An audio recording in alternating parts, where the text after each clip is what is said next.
What if I were to tell you that I'm not a Christian? And what if I were to tell you that I haven't been one for some time now? Although I'm just now understanding that to be so. It's strange that for almost as long I've been afraid that something of this nature was happening to me, and I fought long and hard against the truth of it. And now that I see it has already happened, I'm no longer afraid. Should I say it plainly? I'm not a Christian. More plainly, I do not recognize Christianity. Also, I do not recognize Christianity. Christianity does not recognize God. Should I tell you now of my God?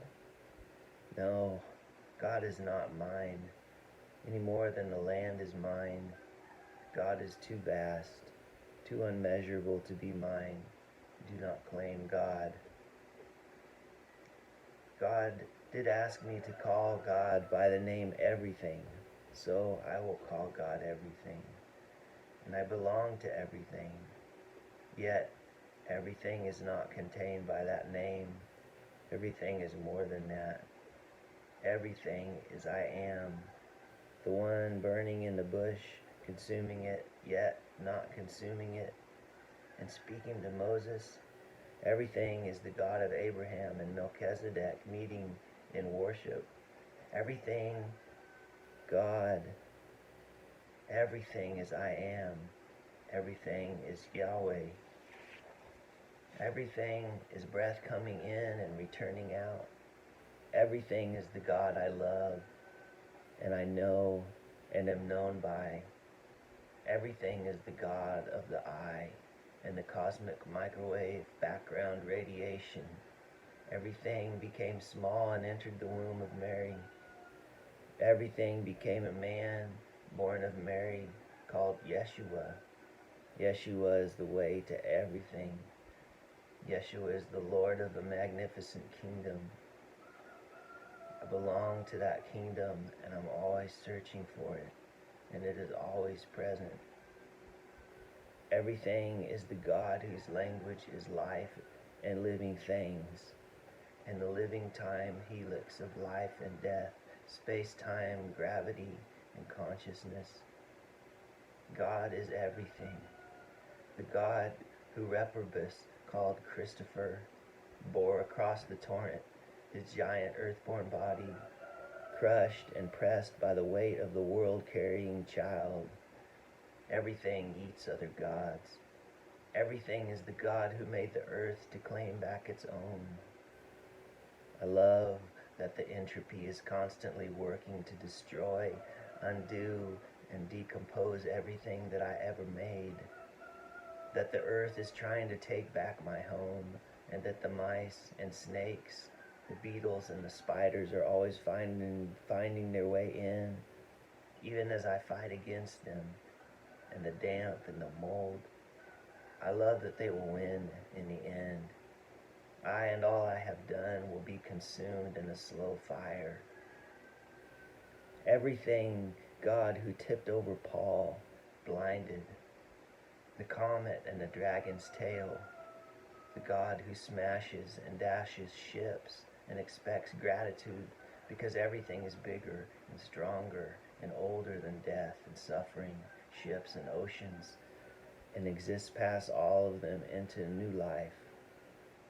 The God of Abraham, Isaac, and Jacob, the God of Balaam's ass, the God friend of Stephen and Peter and Philip and the stones, everything of whom the stones cry out and Leviathan twists, the God of Thomas and his side scar touching fingers, everything God who burns my bones and splits my head, everything of blood and sperm and eggs, of skin and tendons and manure and shit and ash and soil, of fire and of wind, everything, God of Bartholomew, Bart, the old Osage tree, with his earthy charges, a community of rodents and worms, bacteria and fungi, the symphony singing life, barn, fairy town, sacred hummus.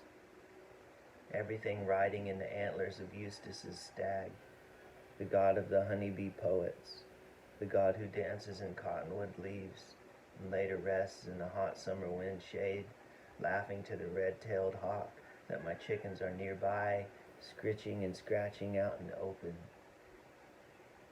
Everything of whom the great sequoias and redwoods deftly and desperately point and whisper a creak and mourn. Everything who takes back everything, restores everything. Everything, God, who is so good, so unutterably good. The unmovable, unchangeable mountain is everything's goodness. Past the furthest galaxy, the furthest star nursery, the furthest light, past the furthest radiation, vibrating further than the deepest darkness, nothing good. And nearer, and smaller, smaller than the tardigrades and the bosons and the strings, and smaller and nearer still. Every vibration is everything's goodness. God who makes everything good, everything who takes the evil and breaks away the calcined and carbon-scarred, oxidized and crusted shell away to show even evil's original goodness. Everything who then takes the shell and pulverizes it and layers it over millennia, then presses it for millennia, then digs it up again and weathers it for millennia, grinding it with ice and stone and wind and rain, and then farms it good. Everything who goes into the belly of God's own monster, to the depths of the sea, digested at the roots of the mountain, then exploding like a crystal out of heaven. Everything smashed up hell like a child on a sugar rush with a rod of iron, eyes on fire like the beginning of the universe. God who esteems the dung beetle. Everything, God, of whom the sheep are priests and the wild beasts are prophets, birds evangelists, lions and mules are kings together, moles are seers, oxen are angels, men, flaming brands, burning bushes, sprouting rods, suffering servants, gardeners and gatherers. Maybe this renouncing of my Christianity is like Elisha slaughtering the oxen with which he was plowing in order to follow Elijah in his prophetic ministry to Yahweh. Is it as a prophet that I'm being called by everything to renounce my Christianity for the deep hidden God, the image maker, the bone breather, embracing fire? What does it mean for walking man to be on fire? This is what it means. The first Monday you stirred in me, I hate your culture. The second Monday you stirred in me, your culture makes me sad. The third Monday you said, you are not a Christian anymore, you are mine. Build your ark and do not worry about what your neighbors think. I'm leaving the religion to be with the God and to do what is branded in my heart by everything. I'm leaving the form for the formless, for wonder, for awe, and to find my first love.